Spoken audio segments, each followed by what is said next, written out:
will just go to directly the slide, same slide which I was talking.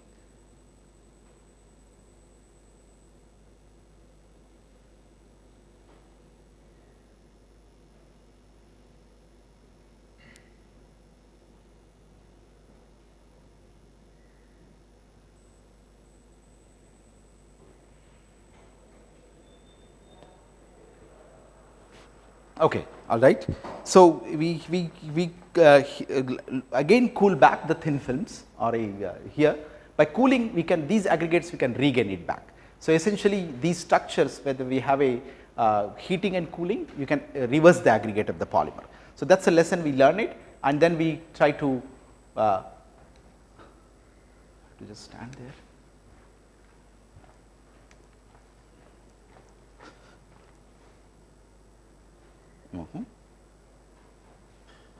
That's the problem. The next slide has some very heavy graphics. No, it has no heavy graphics, but somehow it's.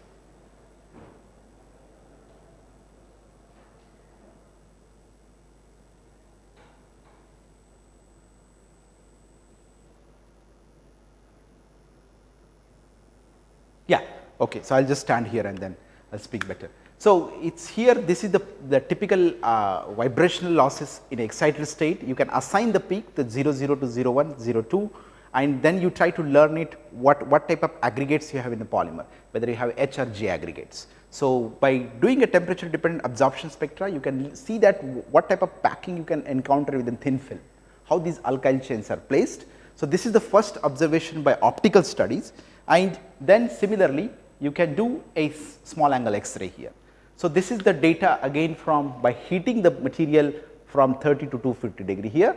You can see the peak at here at low angle, which the FWHM typically narrows down.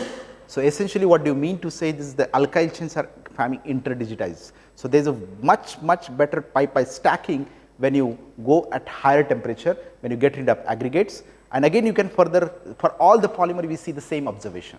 So we do not see much of a difference in terms of their solid state packing when you make a thin film or this materials. By just heating and cooling this experiment, we can learn what type of folding mechanism they are going to adapt, what is their aggregation behavior of these polymer. So we are not learned much by changing this one by, again we can cool it back, you can get the same structure. So you can essentially you can retain those aggregates by heating and cooling by doing a small angle X-ray measurement.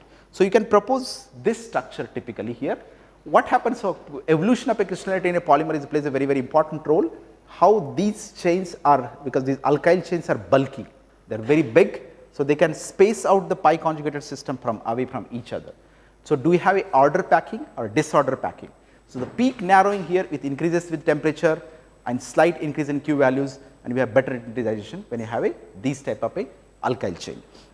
So further we want to look at morphology of these material. So here is the AFM image. This polymeric material here, the backbone, as I said, it's all same.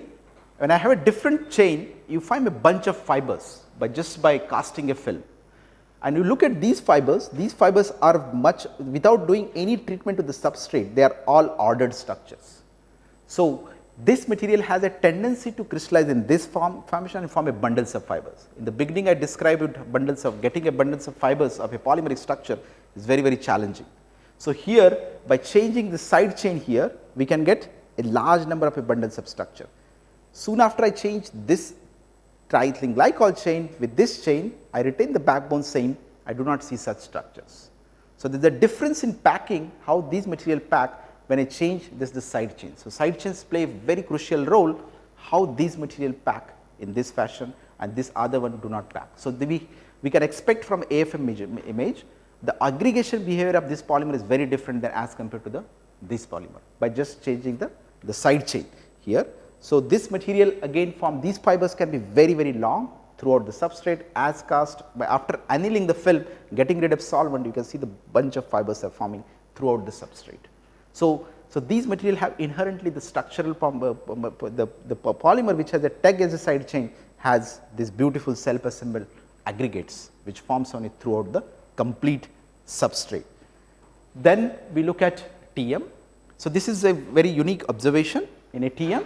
This material has this beautiful fringes here You see the TM spectra in a semiconducting polymer, this is a very unique observation because they pack in this fashion, and if you Fourier transform this, you see certain spots. So, there is a periodicity we gain in this material by just changing the side chain.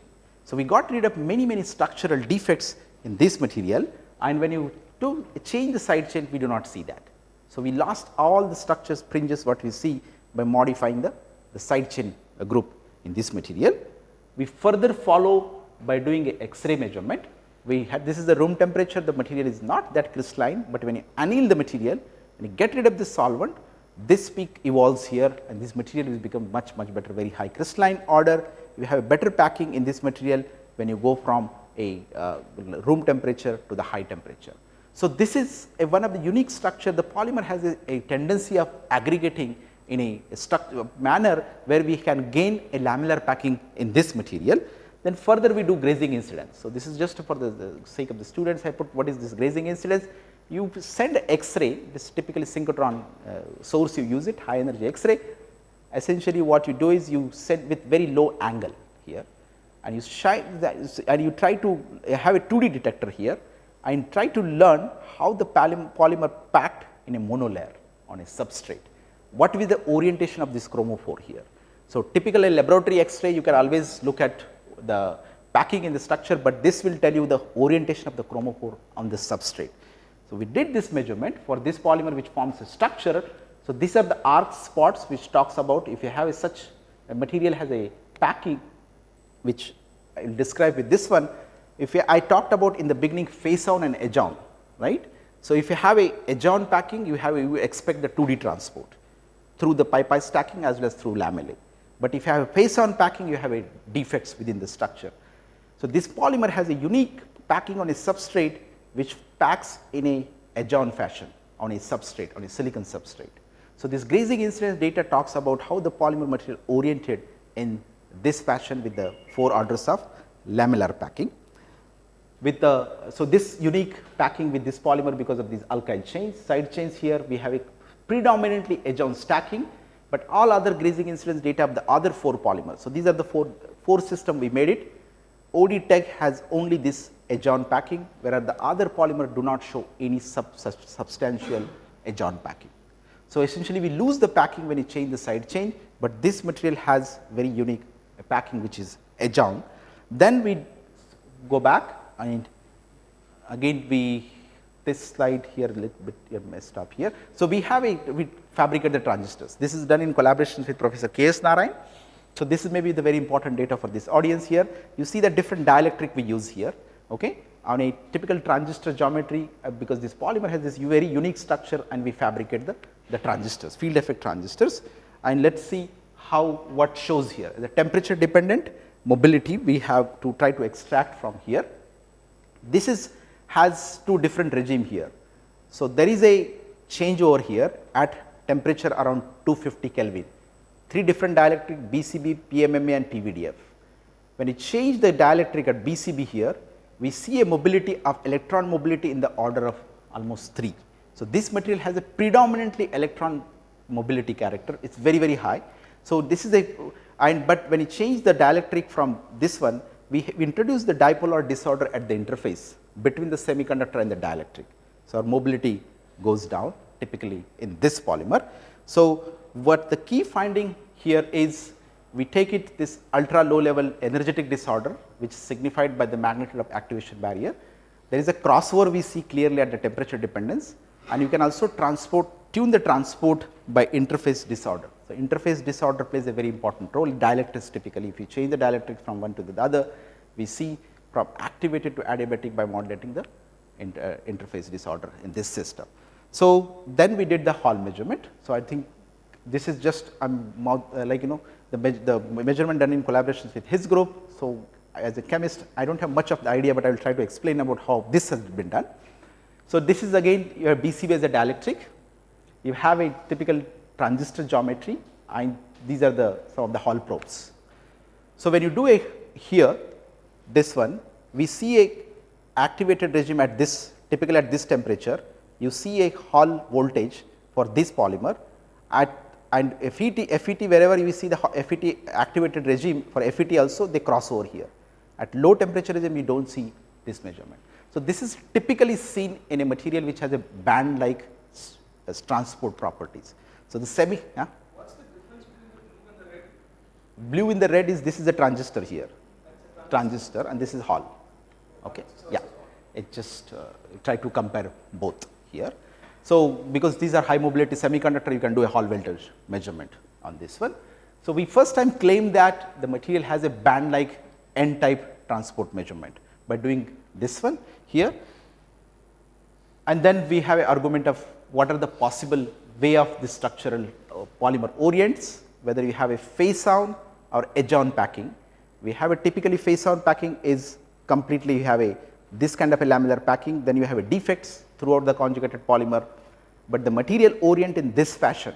Okay. So, this is the cartoon we draw based on the X-ray measurement as well as the grazing incidence measurement. You see if you predominantly if you achieve this packing in the structure, you can get a very high mobility semiconductor. So, I started my seminar saying that we can you achieve this packing by just structural modification. So, indeed the side chain plays an important role. Soon after you change this side chain from the triethylene glycol chain to other hydrophobic chain, you do not see the same structure in the polymer. You see a very completely the mobility drastically goes down in this material. So, the orientation of the polymer is very important on the substrate. If you orient the polymer in this fashion, you can achieve a very high mobility semiconductor. So, then this is some of the highlight of the results. What we say is UEC electron mobilities are in the range of 1 to 3, typical this transistor geometry by changing the size chain. It does exhibit a band like transport. So, there is a lot of argument when we submitted the paper, the reviewers have objected several issues with the why this band like transport, but finally we could manage to publish this work. It exhibit band like transport. The part which I did not talk about is the dielectric constant. These side chains also induce the high dielectric constant. Typically in carbon based material, the dielectric constant is very low. So, having a high dielectric constant is really we can reduce the exciton binding energy. So, this is in the context of photovoltaics is very important, but I did not discuss how we did this measurement today, but the dielectric constant of this material also we found it very high. So, after learning this, indeed the side chain play important role and you have to have a minimum defects within the backbone. We try to polymerize this system with intentionally we try to introduce the disorder. Intentional disorder in the sense if you have a torsional defects, if I couple this to this, I have a defects throughout the conjugated polymer in a backbone. So, if I synthesize now I synthesize polymer from here to here, but now I try to couple here. So, intentionally you try to introduce the defects, are these defects are playing any role. So, again we synthesize a bunch of polymers for in a lab with this question, what happened with this torsional defect? These torsional defects can reduce the mobility here. So, we have a 4 different polymers. Just by doing optical measurement itself, you can see what happened to the band gap. So, the effective conjugation when you have a no disorder within the backbone, such torsional disorder, we have a shift of 184 nanometer. When you introduce such disorder, you have a material which has a very low band gap because your effective overlap integrals are very minimum in these structures. So, by just doing optical measurement, you can learn what are the disorders we have within your structure, but when you do a grazing incidence, again we do not see any sort of a order, a packing which I talked about the other polymer. These structural disorder indeed gives rise to some sort of a disorder packing, a collapse packing. So, polymer chain do not really aggregate in a fashion which is ideally suited for field effect transistors. So, here we have a complete no or less ordering within the system by introducing a, so this we confirm again by with organic field effect transistors, our mobilities are very low when we introduce such structural disorder intentionally within the polymer backbone. So, what we propose here is you have to have a self assembly and control over the polymer orientation. If you have a disrupted self assembly, you see a huge change in a transport property. So, the transport of a hole and charge carrier is very important when you have such packing. If you have a disrupted self assembly, you have a very low charge carrier mobility in this conjugated polymer. So, when a chemist can design a material which can have a minimum structural disorder within the backbone, and we can boost the conductivity of the conjugated polymer. So, we again further try to learn with by making a model system. So, we made a bunch of again this synthesis very difficult synthesis to make it this structural model compounds. Here you do not have what you have is a monodisperse system. What I mean by monodisperse, in polymer you have this very high different distribution of a different molecular weight. If you have a molecular weight of different chain lengths, then you have a very high polydisperse system. These monodisperse system, if you make it from like monomer to the pentamer, where you can learn what happened to the electronic structure. Okay, are these side chains are playing any role, or do you get a very high mobility semiconductor in these class of materials. So, we go from same structure as polymer repeating units. You see that monomer up to pentamer we have grown. We have synthesized up to the pentamer, and we extensively study the optical characterization. So, here you see that effective conjugation length is increasing. This is the monomer absorption spectra. Monomer to the pentamer, we see the structures are evolving, and it saturates and it shows like polymer like behavior. So, you have reached already effective conjugation length, and we plotted what happened to the band gap. So, from monomer to pentamer, we see the pentamer has a typical property of like a polymer like structures. We already have a effective conjugation length within the backbone. So, the chain length optical dependent studies gives a insight on that, and when you do a chain length dependent optical and photoluminescence studies. So, this is the monomer here. We have a minimum Stokes shift between the absorption and emission. So, what we see is mirror image of absorption spectra. So, what means is the ground state and excited state has a similar structure. We do not see any deviation. When you go from a dimer to the trimer, here typically we have a large Stokes shift. You lose the structures, all vibronic features in the emission spectra as compared to the monomer here. So, this is the typical monomer emission spectra, which has a mirror image of absorption spectra with very low